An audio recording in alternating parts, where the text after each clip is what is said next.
Vamos falar sobre saúde dos olhos. Vejam só esse alerta. Existem hoje no Brasil 26 mil crianças cegas por doenças oculares evitáveis. Por que esse número é tão alto? Que doenças evitáveis são essas? Respostas que nós vamos conhecer agora, conversando com o oftalmologista, também presidente da Sociedade de Oftalmologia aqui do Estado, doutora Terla Castro, que está com a gente. Muito obrigado por estar com a gente. Uma boa tarde. Boa tarde. Eu que agradeço o convite. Pois é. Por que esse número é tão alto, doutora? Então... E que doenças evitáveis são essas? Já vou refazer a pergunta que estava na cabeça, porque a gente fica questionando se a doença é evitável, alguém perdeu a visão e normalmente não perderia a visão. Certo. Na verdade, a cegueira não necessariamente é a cegueira total, aquela que a pessoa só está enxergando preto, né? Existem outros níveis de cegueira que a gente considera cegueira legal ou visão subnormal, em que é uma baixa de visão importante e que esse dado se refere também a esse tipo de perda visual. Não a cegueira total. É isso, tanto é que é reversível. Né? E acontece por uma série de fatores. Uma causa muito comum de perda de visão reversível na criança e no adulto também no Brasil é a simples falta de uma prescrição de óculos, que são os erros de refração. Né? E erros de refração não corrigidos em criança pode levar à ambliopia. Ambliopia é uma outra causa de perda de visão em criança, só que a ambliopia não tratada, aí sim, leva a uma perda de visão irreversível. Quando criança, bebê, já, então, qual é a idade que já deve começar esse cuidado, doutor?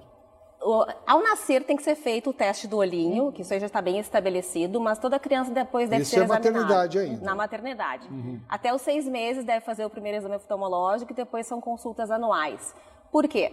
Porque essa criança ela pode estar apresentando, por exemplo, uma catarata congênita, né? Ou um outro tipo de malformação intraocular de nascença, né? Ou até mesmo um grau de alto em um dos olhos ou nos 2 olhos que impossibilite o desenvolvimento pleno da visão.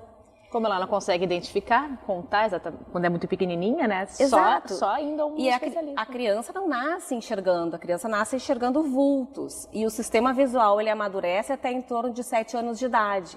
Então, se nesse período a criança não está conseguindo ter visão, conseguir desempenhar plenamente o seu desenvolvimento da visão, se existe alguma coisa impedindo isso, como um grau alto de óculos, ou uma catarata congênita, por exemplo, ou um estrabismo, alguma coisa que esteja impedindo o desenvolvimento da visão até os 7 anos, vai se tornar amblíope. Amblíope, então, é a falta do desenvolvimento visual do sistema cerebral.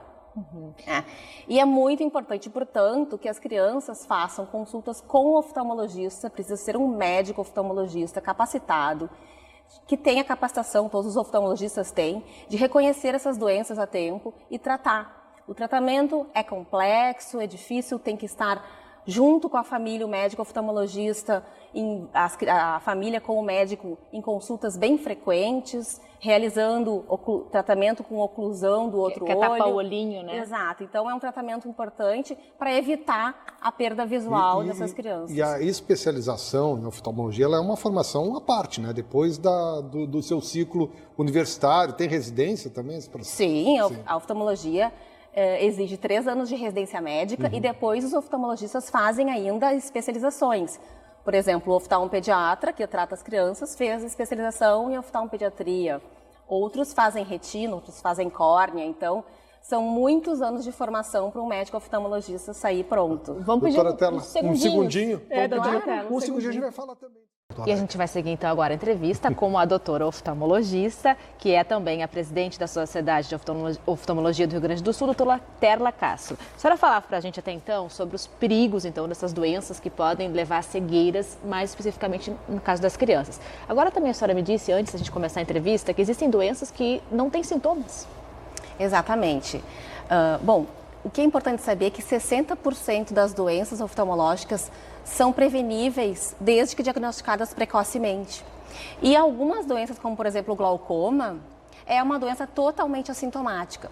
A pessoa não sente nada, doutora, não sente absolutamente nada, certo? Porque a pressão intraocular está elevada, mas isso não causa nenhum sintomas e a pessoa vai perdendo o campo visual da periferia para o centro e não nota. Então, 7% da população acima de 70 anos de idade tem glaucoma, é um índice alto. Né? E pode vir a perder visão se não fizer exames frequentes. E também o glaucoma aparece em pessoas também acima de 40 anos de idade. O frequente é que tempo? É de uma vez por ano? Todos os seres humanos devem consultar uma vez por ano o oftalmologista. É importante certificar que se trata de um oftalmologista, se trata de um médico com CRM, registrado no Conselho Regional de Medicina do Rio Grande do Sul e especialista em oftalmologia. Isso é fácil de verificar através do site do CRM. E a senhora está falando isso porque isso é um alerta? Isso é um alerta. Existem pessoas... Tem gente que está atuando como oftalmologista, que não é? Infelizmente, o exercício legal da medicina tem acontecido em muitas especialidades médicas, inclusive na área da oftalmologia. Sério? Sábado, dia 24 agora de agosto, teremos um evento no CREMERS a respeito disso. Estarão lá reunidas várias especialidades médicas, como gineco-obstetrícia, cirurgia vascular, ortopedia. Serão 6 ou 7 especialidades e eu estarei lá representando a oftalmologia, justamente para discutir essa questão, junto com gestores públicos, pessoas, políticos estarão lá, como o deputado federal Irã Gonçalves, da Frente Parlamentar da Medicina. O Ministério, o Secretaria de Saúde Municipal e Estadual e também o Ministério Público estará lá presente para debater essa questão tão grave. Mas aonde tem registros disso aqui em Porto Alegre? Isso acontece por todo o estado e por todo o Brasil. Denúncias diretamente? Direto. Às vezes as pessoas vão à ótica e acham que estão indo ao oftalmologista. Exatamente. Existe lá aquilo, teste de visão. Bom, medir a acuidade visual, que é sentar e, eu enxergo aquilo lá, isso aí qualquer um pode fazer. Agora, exame oftalmológico, exame dos olhos, por lei, pela legislação federal, apenas o médico oftalmologista é o profissional capacitado. Que são essas imagens que a gente vê aí na Exatamente. tela. Esse exame, por exemplo, está sendo feito por médicos... Por uma médica. Oftalmologista. Exatamente. Então... Mas até a aparelhagem é bem diferente desses tipos de exames que a gente está comentando aqui, né, doutora? Mas as pessoas pensam que estão consultando com oftalmologista. Que só isso já basta. Isso é muito grave porque deixam de fazer diagnóstico de doenças preveníveis que levam à cegueira. A rede pública tem oftalmologistas em número suficiente para atender as demandas? Segundo a Organização Mundial de Saúde, o Rio Grande do Sul, sim, tem um número suficiente de oftalmologistas para cobrir essa demanda. Falta a gestão pública, né, oferecer esse serviço às pessoas. Doutora Tela, muito obrigado por estar com a gente e sucesso no evento no próximo sábado. Eu que agradeço, muito obrigada por você. Muito obrigado por estar conosco, que acabou, Gabriela Lerino. Pois é. Vou entrar em férias.